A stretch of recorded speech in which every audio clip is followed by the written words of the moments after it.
Yeah, definitely. Obviously, last week was pretty demoralising, but it's always good to get a win, and I guess to do it in the fashion we did yesterday was great. So, yeah, definitely a better feeling this morning. Huge turnaround. What actually changed within the playing group?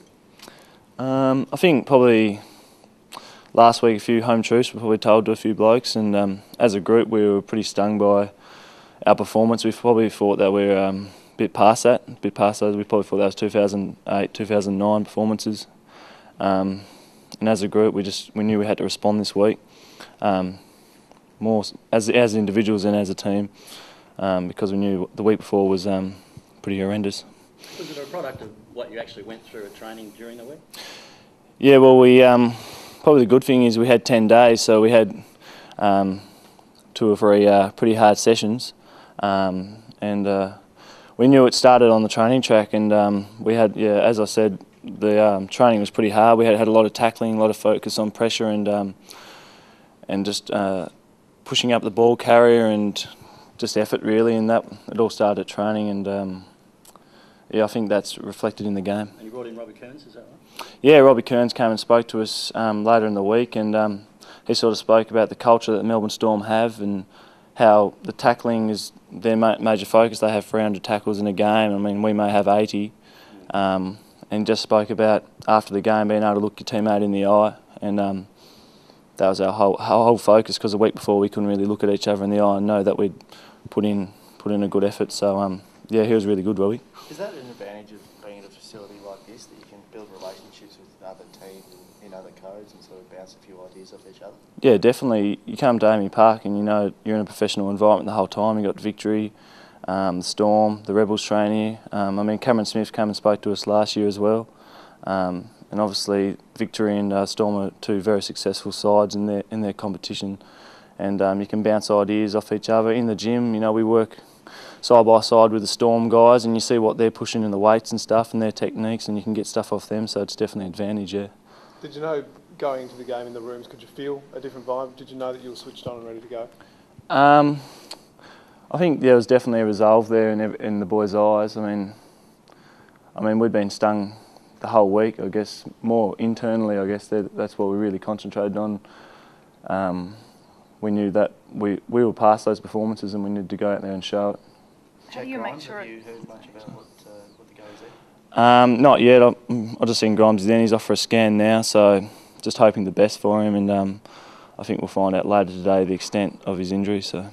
How do you make sure that you don't have a repeat of last week, this week? I guess it's just that same mentality at training.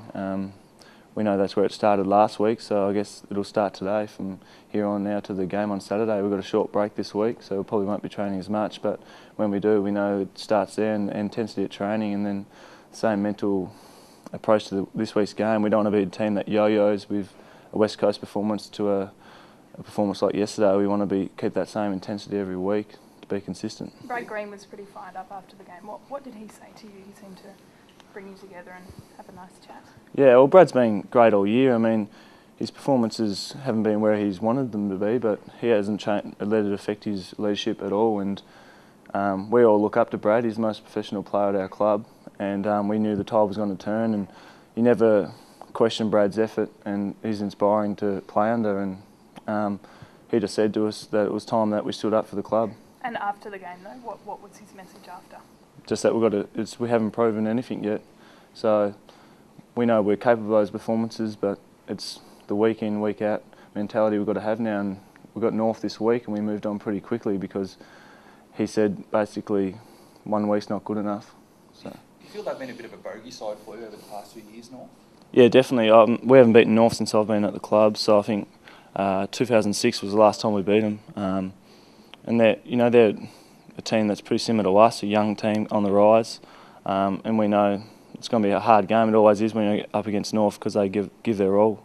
There's a bit made last year that maybe you guys could be starting out a bit of a rivalry. You're both at a similar stage of your development. Do you see potential for that? Oh, there's definitely potential for that. I guess where they are at in their list and where we are at, I guess in the future we're going to be on the rise together. So there's definitely potential for that rivalry, but we're approaching it similar to as we did this week, that we haven't proven anything yet, so we need to go out and show that consistency this week. Colin, what's Dean's message? What was it after the game? Was he pleased or still pretty straight-faced and focused on this week? He was pretty straight-faced. I mean, it's hard to get over what we did the West Coast game. And he basically said, like, he didn't show any stats or anything. He basically said tackling and pressure was what we brought to the game, and that's what's won us the game. So I don't think anything will be changing this week. Pretty narrow focus. Colin, Brent Maloney's having some season, 19 clearances yesterday. He seems to have taken that next level, especially since he was stripped of that vice captaincy. Have you noticed a change in his behaviour at training and around the club ever since that decision was taken? Probably haven't noticed a change in Brent's approach. I mean, he's always probably the #1 guy that approaches training with that real physical mindset. But I think just him and Russian Jamar's just got such a good combination going at the moment. They do a lot of work at training together, and like Brent's always one of those blokes that is going to put in 100%, and that incident hasn't affected Brent's professionalism around the club, and he's having a great year and I hope it continues. Of the guys that have played sort of like 60+ games, is there a player with sort of greater capability to improve than Colin Sylvia?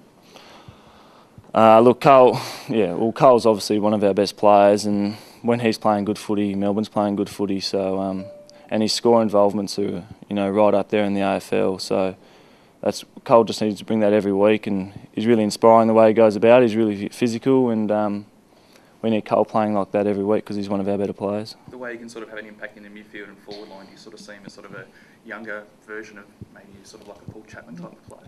Yeah, definitely. I mean, Cole's got the capabilities of being a really good player in the AFL, and I think his best footy's definitely ahead of him. He's played over 100 games, and I think probably the penny dropped for him probably year before last when Will Bales really came to the club and sort of instilled the belief that he could be a really good player in the competition, and we think that he's capable of it, yeah. Was there any percentage of that win or that performance for Dean? Because obviously he was under the pump massively last week. Look, we know the responsibility going out there as his players. I mean, Dean can't play the game for us, and I guess as a playing group we were really stung that Dean was copping a bit of criticism, and you don't go out and play for one particular person. I guess we're all in it together, but you definitely want to play well for Dean because he's been so supportive of all us players, and we know the game plan was under criticism, but we knew that if we came with the right mental attitude that we could win the games.